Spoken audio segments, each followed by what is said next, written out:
Well, good morning. How we doing? We doing good? Thumbs up, thumbs down, thumbs in between. Where we at? Thumbs up. Great. Wow.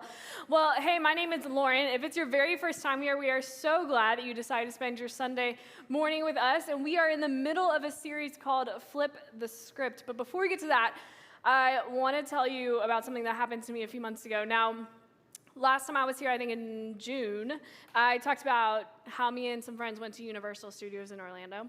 This is a story from that same trip, so I promise I'm not repeating the story, but your girl only has so many stories. But this one also happened a few months ago. We went to Universal. Has anyone been to Universal?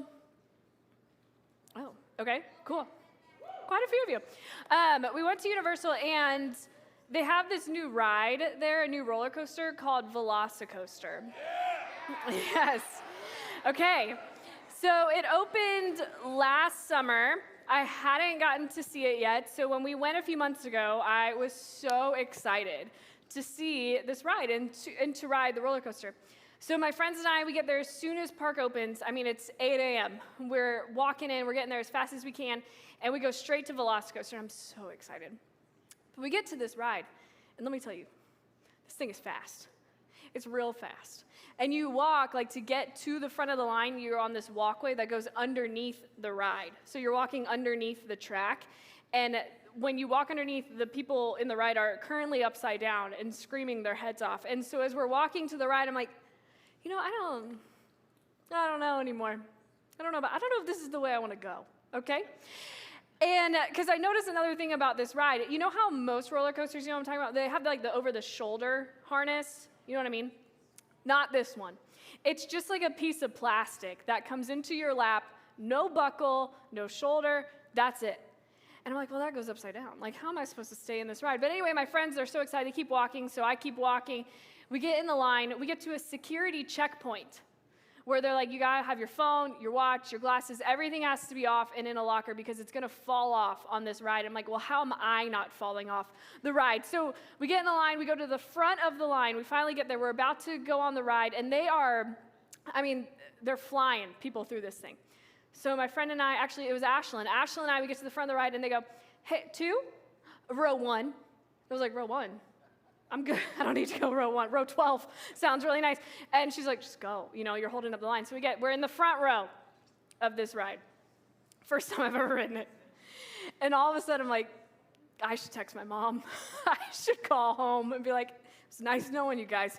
So we got on the ride, and I thought instead of me telling you about this ride, I would just show you what I experienced. So I actually brought a video that is a POV of the front row of Velocicoaster, okay? So check this out. This is what I survived, is what I should say. Free advertising for them, so use my code, Lauren10. I don't know, that doesn't work. So you launch, okay? You're going like 70 miles an hour here. This is 8 in the morning, keep in mind. 8 in the morning is the time I do this. You're upside down, you're going left, you're going right. There's also these like random dinosaurs in the corner that scream at you, velociraptors. You'll see one coming up here. So if you're not overstimulated enough, there's a velociraptor screaming, there he is, in your face. So you're going through this ride, it's nonstop, okay? It's so fast. And then you get here and I'm like, great, it's over. No, second launch, up a 144-foot hill, taller than Hogwarts. Look at it, over there. All the way down. And then upside down over the walkway, which is what I saw. Around near Hogsmeade. Around again. About this time, I'm like, I think I'm gonna throw up. But, you know, it's for the memes, right? So you get here, casual, zero gravity, barrel roll over the water. I don't think I was in my seat. And then finally, a couple twists, and you're done. So, how many of you would ride that? Wow, look at gosh, I'm so proud of you. Well, if you ever want to, tell your parents you want to go to Universal. It's in Islands of Adventure, okay? That's where you can find this ride. And let me tell you, we get to the end of the ride. For some reason, I had put mascara on that morning, and it is down my face. Hair is everywhere. All my friends and I, our eyes are watering, and I look over at my friend. I'm like, that was crazy. But we cannot stop laughing. It was so fun. And you know what we did after that? We rode it again. Exactly. We got back in line. We went through it again. And since then, I have ridden that ride probably 6 or 7 times. I love that roller coaster. And I am so glad that I didn't let my fear talk me out of it. I'm so glad I didn't listen to the fear inside of me that didn't want to ride that ride. Because isn't that what happens? Sometimes our fear wants to hold us back. Our fear wants to hold us back from doing what we want to do. And maybe that's happened to you before. Maybe you've wanted to go on a roller coaster and then your fear gets in your head and you're like, actually, no, I don't want to do that anymore. Or maybe that first day of school, you stayed in the car a few extra minutes because your fear was holding you back because you just didn't want to go inside the school on your very first day. Or maybe, just maybe, you've been in the hallway and you've seen your crush.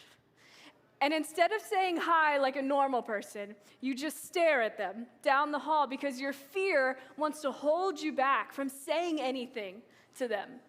Sometimes our fear holds us back from things we want to do. And not only things we want to do, sometimes our fear holds us back from things we know we should do. Maybe you've had that moment with friends where they start to gossip about someone. And it's not funny, it's not kind, it's just mean.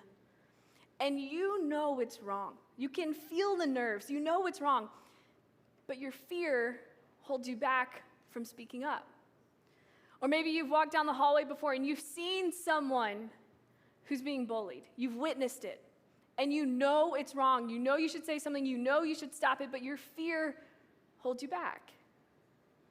And sometimes, unfortunately, our fear holds us back from things we know we should do, especially when it comes to speaking up for others. Because if we're being honest, it feels risky to stand up for others. Because it is. Because what if you say, hey, we shouldn't talk like that, we shouldn't speak about that person like that, and then all of a sudden they don't want to be your friend anymore, and now they just gossip about you. Or you see a student get bullied and you're like, no, you should stop, this isn't right. And now the bully is just bullying you. It's a risk to stand up for others. And our fear wants to talk us out of it. And so today we're going to talk about a story in the Bible with a girl who has an opportunity to stand up for not just one, not just 3, but thousands of people. And her fear wants to hold her back. This is the story of Esther.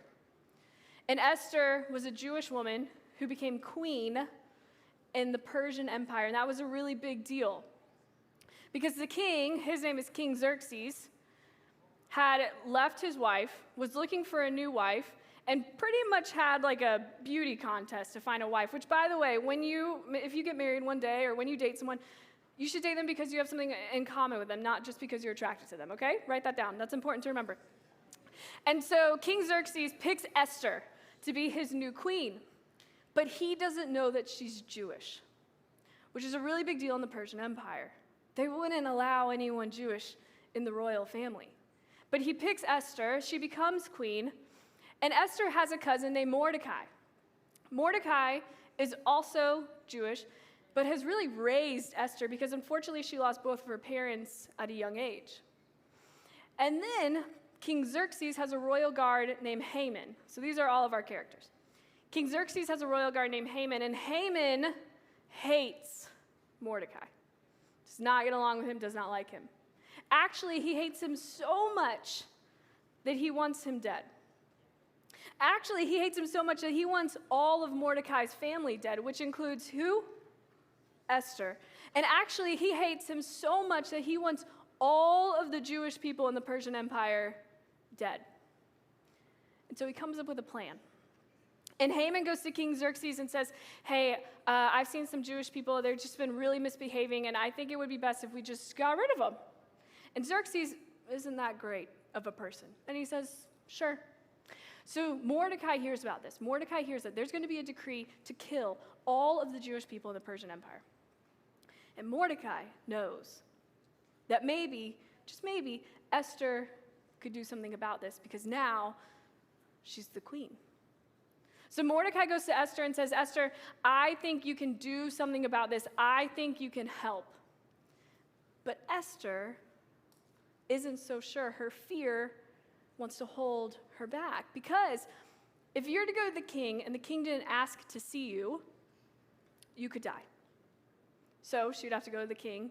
She wasn't summoned to talk to the king. And then she has to go to the king and tell him that she's been lying this whole time about who she actually is, which isn't going to be great. And then she has to tell the king that she disagrees with one of his decrees, which isn't going to be great. So for Esther, this feels like a death sentence. She doesn't want to do it. Her fear wants to hold her back. But Mordecai pushes back and listen to what he says. He says this in Esther chapter 4, verse 14. Mordecai says, "For if you remain silent at this time, relief and deliverance for the Jews will arise from another place, but you and your father's family will perish." Esther, if you don't want to do this, you don't have to do this. Mordecai saying, I believe that God is big enough and I trust God enough that relief and deliverance for our people will arise from another place. I believe that God is going to take care of us.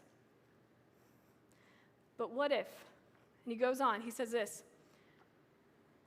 and who knows, but that you have come to your royal position for such a time as this. What if, Esther? What if God wants to use you? What if God knew exactly what was going to happen, which we believe he does, and God wants to use you to save your people and his people? So what ends up happening is Esther does go to the king.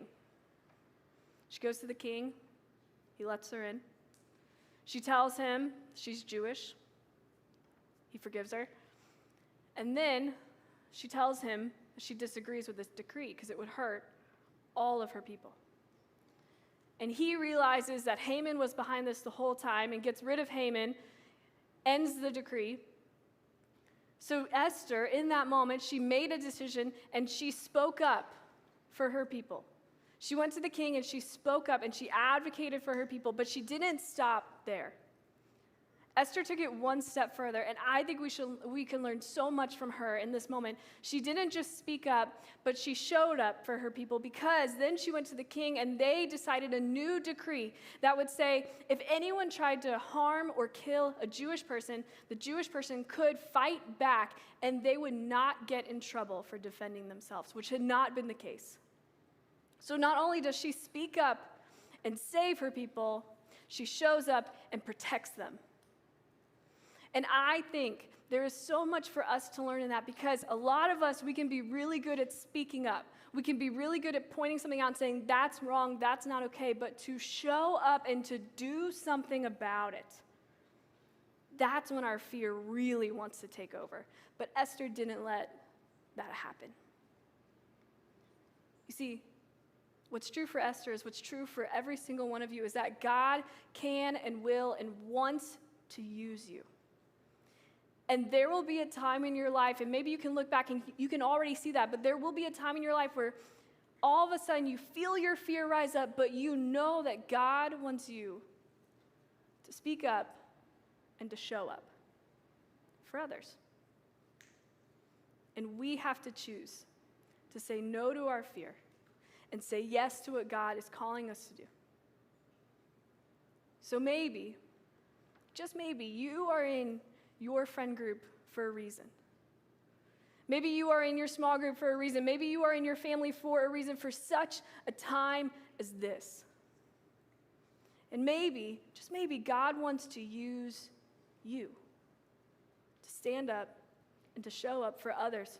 Stand up by saying, that's not okay, that's wrong, that's not how we're going to talk about people, that's not how we're going to treat people, and show up by letting the person know that they have a friend in you.